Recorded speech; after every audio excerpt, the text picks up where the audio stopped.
यार? मैं आपका सामान उठा देता हूँ, आप मुझे कुछ रुपए दे दीजिए, मेरी बहन को बहुत भूख लगी है।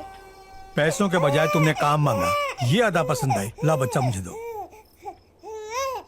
अरे इसे तो बहुत बुखार है, तुम जाओ। ठीक है साहब। जानकी शायद ये भूखी है, ये लो। ला, आओ बेटा मेरे पास आओ। सुनिए जी, दूध तो है ही नहीं।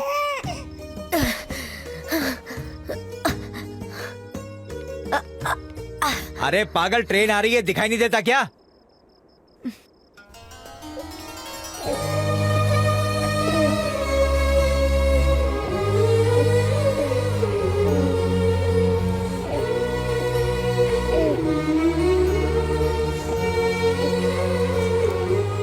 क्या हुआ बेटा?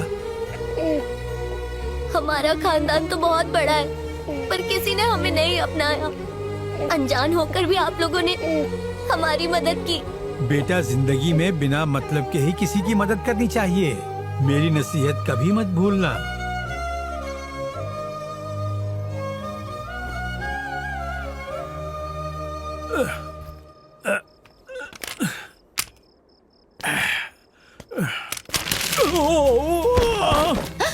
अरे नहीं।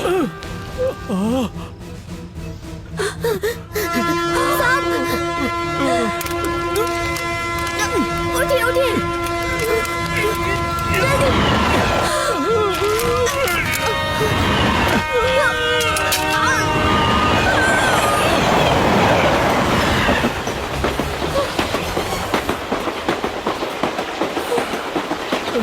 अरे बेवकूफ, क्या कर रहा था?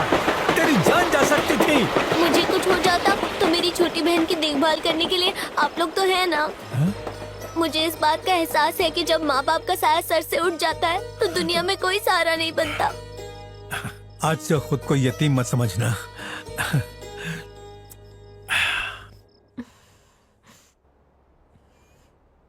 अब तो ही बता महक, मैंने सिर्फ तेरे दूध के लिए 2 रुपए मांगे थे, पर इन्होंने हमें अपने परिवार का हिस्सा बना लिया। हम आज भी यतीमों की जिंदगी गुजार रहे होते अगर इन्होंने हमारे सर पर हाथ न रखा होता। हम इनका नाजायज फायदा नहीं उठा सकते महक। पिताजी को किए वादे के मुताबिक मैंने इस घर और बिजनेस को संभाला है। कहने को मैं इस घर का बड़ा बेटा हूँ, पर मेरा दर्जा एक वर्कर का ही है। मैं अपने काम के मुताबिक तनख्वाह लेता हूँ और उसी तनख्वाह से तुम्हारी फीस भरता हूँ और उसी से तुम्हारी शादी भी करूंगा। क्या मैं गलत हूँ माँ? हाँ बिल्कुल। तुमने कैसे सोच लिया कि तुम एक मामूली वर्कर हो? तुमने हमारी कंपनी को कहां से कहां पहुंचा दिया। मेरा ये फैसला है, मैं अपनी छोटी बेटी की शादी मिनिस्टर के बेटे से ही करूंगी। सुनो, मिनिस्टर की जो जो मांगे हैं मैं वो पूरी करने के लिए तैयार हूँ। अपने भाई को समझाओ। ये क्या भैया, इतने साल बाद दिल में दफनाए राज क्यों खोल रहे हो? बचपन से आज तक आपने ही तो हमें पाला है। हमारी हर ख्वाहिश आपने ही तो पूरी की है। हमारी हर जीत आपकी जीत होती और जब हारते तो आपकी हार होती। हमें इस तरह प्यार देने की क्या खूब एक्टिंग की है सूर्या नरसिम्हा।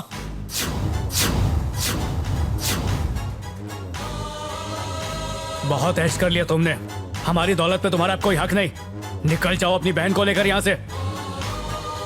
तुम जानते थे कि हम तुम्हारे सगे नहीं हैं, इसलिए हमारी हर कामयाबी को नाकाम करने की पूरी कोशिश की, क्योंकि तुम्हें हम नहीं हमारी जायदाद चाहिए। अरे ये सब क्या बक रहे हो? सुनो माँ, ये मसला सड़क से उठाए हुए एक लावारिस और आपके बेटों का है। वो सड़क छाप आपको ज्यादा प्यारा है तो हम चले जाते हैं। क्या बात कही। थोड़ी भी बेईमानी इससे बिल्कुल बर्दाश्त नहीं होती। एक बार मैंने जाली दस्तखत क्या कर दिए, इसने तो मेरी जिंदगी बर्बाद कर दी। उसी सूर्या नरसिम्हा ने इस घर का बड़ा बेटा बनकर, कंपनी का मालिक बनकर बड़े बड़े घोटाले किए हैं। ये मेरे घर का मसला है, टांग मत तड़ाना, सर काट के रख दूंगा। ये सिर्फ तुम्हारा ही नहीं, मेरा भी परिवार है। तुम्हारी बहन की शादी पता है किससे हुई? मेरे भतीजे से।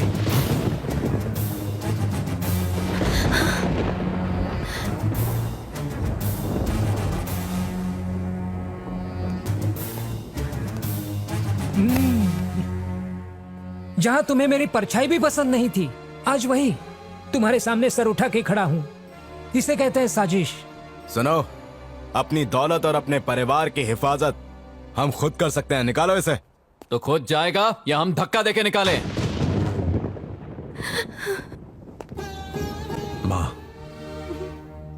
मेरे जाने का वक्त आ गया।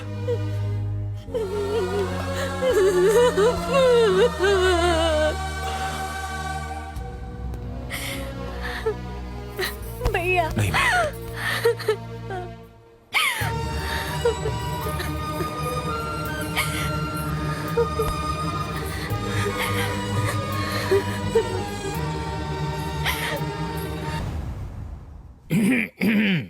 कहाँ पर दस्तखत करने हैं मुझे? ये लीजिए इन पर।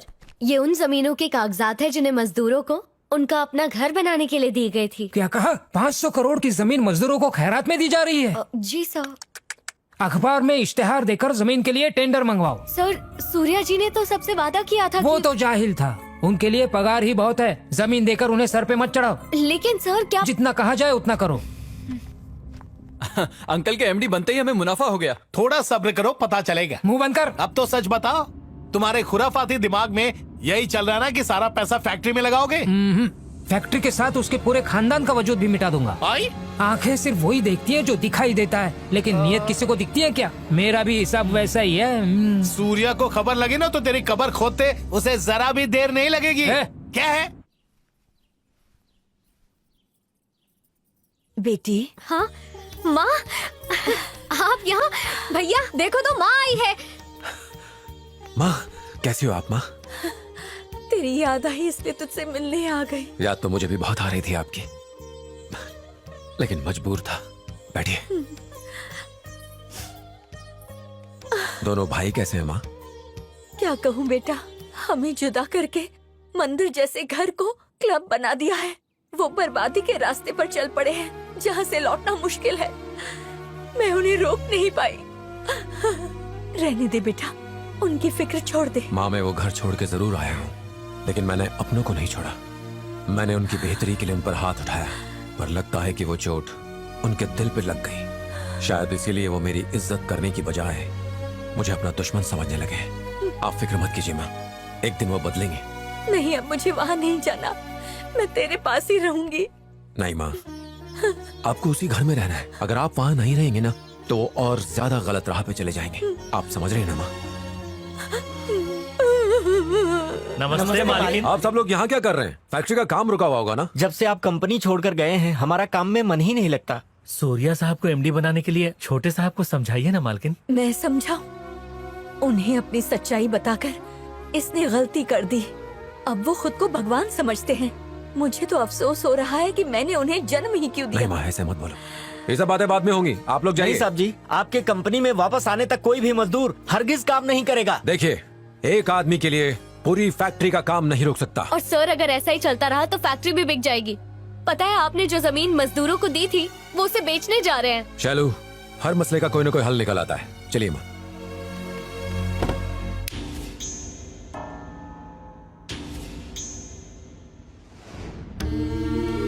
मेरे पास अब बहुत कम वक्त है बेटा। सूर्या, मैं परछाई बनकर हमेशा तेरे साथ रहूंगा, ये मत भूलना बेटा। बाबा, मेरे जाने के बाद सारी जिम्मेदारियां तुझे उठानी होगी। अपने भाई और बहनों को कभी मत छोड़ना बेटा, हमेशा मिलजुल कर रहना।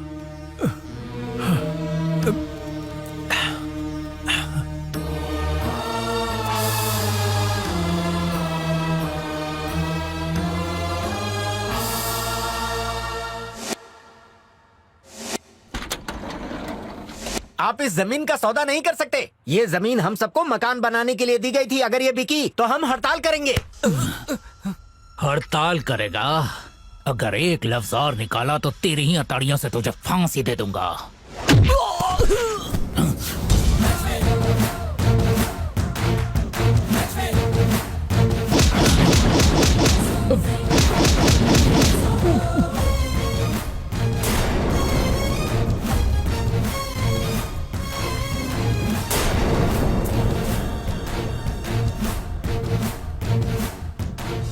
कौन है वो माइका लाल जो ये जमीन खरीदना चाहता है? मेरी क्यों?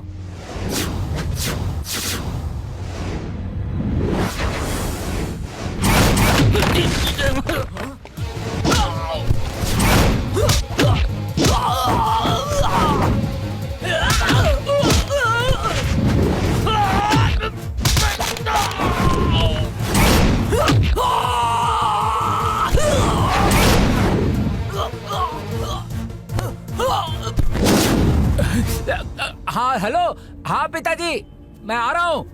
नहीं, मैं स्टेशन से ही बैलगाड़ी पकड़ लूंगा। बस आपकी ही चरणों में जिंदगी बितानी है। हाँ, अभी क्या है कि वसूली के धंधे में कंपटीशन बहुत है, प्रॉफिट नहीं रहा। ये जमीन बेचने की जरूरत किसने की?